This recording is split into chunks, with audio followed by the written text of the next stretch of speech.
Hola a todos, soy el abogado de migración Héctor Quiroga, trayéndote este merequetengue migratorio que estamos hablando hoy. Estamos hablando de este desorden que existe en las cortes de migración. Particularmente, estamos hablando de si la persona puede o no llegar sin un abogado a la corte. ¿Qué puede pasar si llega sin un abogado, sin una abogada? Y qué le va a decir el juez, cómo puede llegar mente a estas cortes. No nos dejamos confundir. Realmente las cortes de migración tienen dos tipos de audiencias. La primera audiencia le dicen la de audiencia general, le dicen la audiencia máster, le dicen la audiencia, la primera corte que las personas hablan. Y en lo que son los citatorios nos dicen es una máster. ¿Qué es?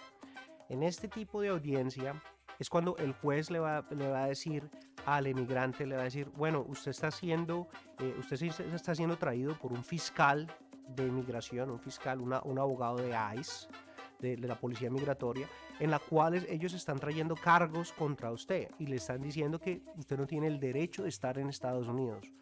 ¿Cuál es su defensa, por favor?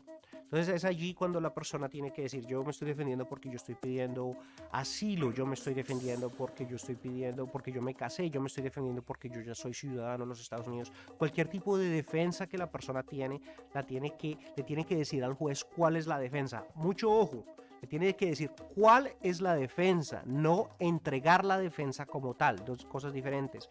Una cosa es decir, voy a pedir asilo, estoy pidiendo asilo, y la otra es decir, quiero pedir asilo porque me van a matar, porque me están siguiendo, por todos los hechos.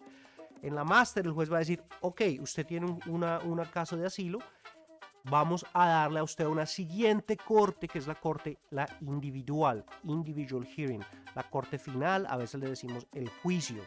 ¿Qué pasa? En la corte final es cuando ahí sí llegamos nosotros con nuestros testigos, con nuestra evidencia, sometemos mociones por escritos y argumentamos el proceso en frente del juez, y es cuando el juez hace su adjudicación, hace su decisión final, que dice la persona se puede quedar, la persona se puede ir, o se tiene que ir voluntariamente, o la persona le vamos a dar una orden de deportación. Así es. Entonces, estos son los dos tipos de cortes que existen, la master y la individual, master hearing, individual hearing. ¿Podemos ir sin abogado? La respuesta es sí. Bajo lo que son los mismos leyes constitucionales de los Estados Unidos, una persona se puede defender a sí misma, uno mismo se puede decir, yo voy a ser mi propio abogado. Pero eso es una muy mala idea, es algo que realmente no termina bien, sobre todo porque hay muchos trucos que puede llevar un fiscal, son muchas cosas que puede llevar la corte, que te puede llevar a un lugar en donde eres. Obviamente tener un representante, si vamos a tener un representante, tiene que ser un abogado, no puede ser un representante, un amigo, el papá, el hermano que venga ahí a defenderlo a uno, no, tiene que ser un abogado que pueda llegar aquí. Lo que es muy importante que tenemos que saber es que las cortes de migración son cortes civiles, no son cortes criminales. Esto es importante porque bajo la Constitución de los Estados Unidos, si tú tienes un caso criminal, el gobierno te tiene que pagar a ti la defensa si tú no tienes cómo pagar tu propia defensa.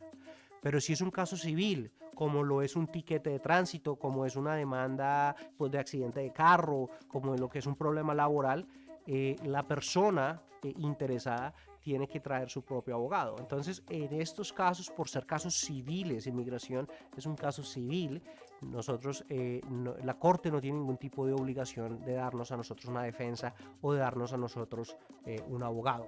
Sin embargo, la Corte sí tiene la obligación de presentar un traductor, un intérprete, y ahí en las cortes usualmente está el juez y el intérprete que están ahí trabajando todo el día para que pueda interpretar y avanzar las cortes como son. Entonces, es lo que quiero que sepan, es importante.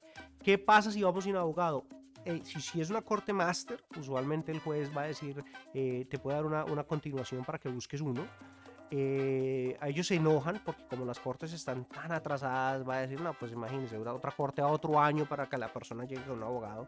No es algo que se recomiende, pero la persona puede pedir más tiempo para conseguir un abogado. Esto usualmente los enoja, pero es posible, la persona tiene el derecho a hacer eso. Pero hay jueces que continúan la audiencia y dicen, usted ya tuvo el tiempo suficiente. Usualmente esas cortes se demoran año, año y medio. Usted tuvo año, año y medio para conseguir un abogado, no lo consiguió, vamos a avanzar.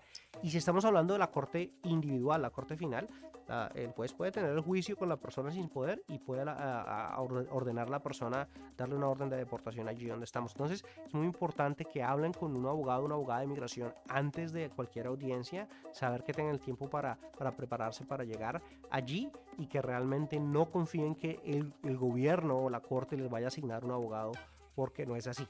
Personas que a veces escriben y dicen, pero en ciertas cortes que yo fui había abogados. A veces hay ánimos sin ánimo de lucro, abogados que vienen por algún tipo de una non-profit por ahí, que les deja a la corte ayudar a ciertas personas en una capacidad supremamente limitada. Pero esto pasa muy poco en ciertos lugares del país y es por eso, porque es una defensa que está siendo costada por donaciones y por lo que decimos, organizaciones sin ánimo de lucro, no porque el gobierno tenga una obligación de darlo. Bueno, soy el abogado de migración Héctor Quiroga, abogado Quiroga en las redes sociales, trayéndote el merequetengue migratorio. Muchas gracias, sígueme, hasta la próxima.